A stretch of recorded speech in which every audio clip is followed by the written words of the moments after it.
What is up mga kabuhok? My name is Balbon and welcome back sa ating unboxing series. Ayan, meron tayong RI helmet at ang ating guest for today ay yung Astro GX na Orloy. Ano nga ba yung Orloy na yan? Na-curious ako. Ayan, sa mga bagong pasok po, dito po ako Tokyo base at dito po manggagaling itong helmet. Ayan, inside the box, fillers lang at saka yung helmet, manual dust bag, walang anti-pag na kasama at wala ring kasamang smoke lens or kung ano pa man. Ayan, yung mga post po na nakikita nyo sa aking wall pag nagpo-post ako, yun po ay mga additional lang po, yun optional parts. Kung gusto nyo naman bumili, pwede naman po. Nilalagay ko lang po sa post para hindi na po tayo mahirapan mag-isip.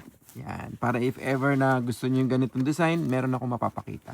So, ito po yung touring version ng Arai, pinakabagong labas ng design. Ayan, Orloy, ganda. Black po yung kinuha ng ating bossing. Ayan, ano ba yung Orloy? Nagtingin ako sa internet. Ito yung isa sa pinakasikat na orasan sa may Europe, sa Czech. Ayan. 600 years old na siya, si Prog Orloy. Check nyo na lang sa internet kung ano yung meaning or history. Pero isa siya sa mga amazing invention noong Middle Age. Ayan, ang ganda. Yung design niya napaka-unique. Ayan. Orasan siya o Prog Orloy yun. Dalawa po yung version nito, isang black, yung isa naman ay silver or white.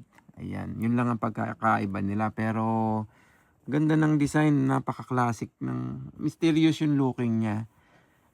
Bali ito lang yung first time ko na makakabili nung ganitong design. Kaya congratulations sa nakapili. Ayan, ikaw ang number 1. Ayan, yung pong spoiler kasama na sa kanya talaga.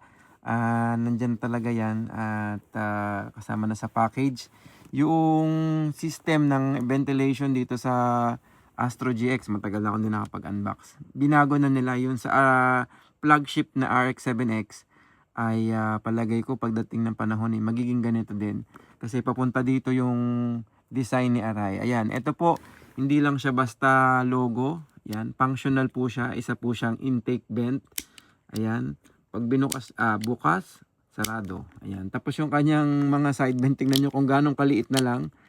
Ayan. Ingatan nyo po to. Madalas to natatanggal. Pero may nabibili naman. Yung kanyang ventilation mechanism, I think mas maganda yung design na babataas. Unlike nung dati, nung una kasi yung flagship na RX-7X. Prone siya sa ma-damage yung ganito. Pero itong bago, up and down lang siya. And then malaki yung ventilation. Mas malaki. I think mas cooling. Ayan. So ano pa ba yung pictures nitong pictures nitong Astro GX? Ang isa pa sa kinagandahan nitong Astro GX, pag titingnan nyo po, yung opening niya mas malaki na ngayon.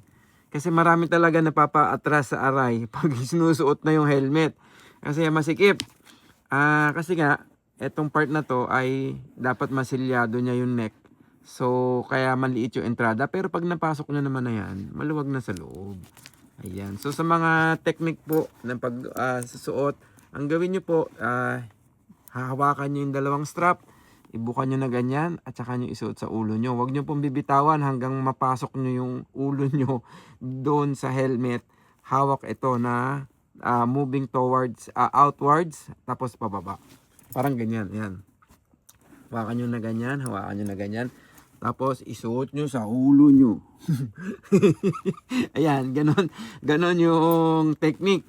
Yan, wag yung, kasi nakikita ko may iba, ang gagawin, ipapatong sa ulo na ganyan, at saka hahawakan, at saka ipupush pababa. Medyo mahirap po yun. Mas maganda po, hawakan nyo na ganyan, tapos ibuka nyo, saka nyo isuot sa ulo. Yan, so sa mga lens po, meron po tayong mga lens dito, Pro Shade. Yun po yung may maliit dito na isa na pwede nyo itaas, ibaba. Depending sa gusto nyong sistema. Meron din naman pong clear lens, single lens na may kulay. Blue, silver, red at saka gold. Ayan, Yamashiro Yamashiro Shield. Ayan, medyo marami yata akong nakain chocolate ngayon, naging chocolate. Yun, maraming salamat po sa lahat ng sumusuporta sa helmet ni Balbon. Kung may gusto po kayong helmet, gears or accessories ng Arai or Shoei, mag-PM lang po kayo sa akin. At try po natin hanapin ang inyong hinahanap. Ayan, maraming salamat po. See you on the next unboxing. Ride safe. Peace out.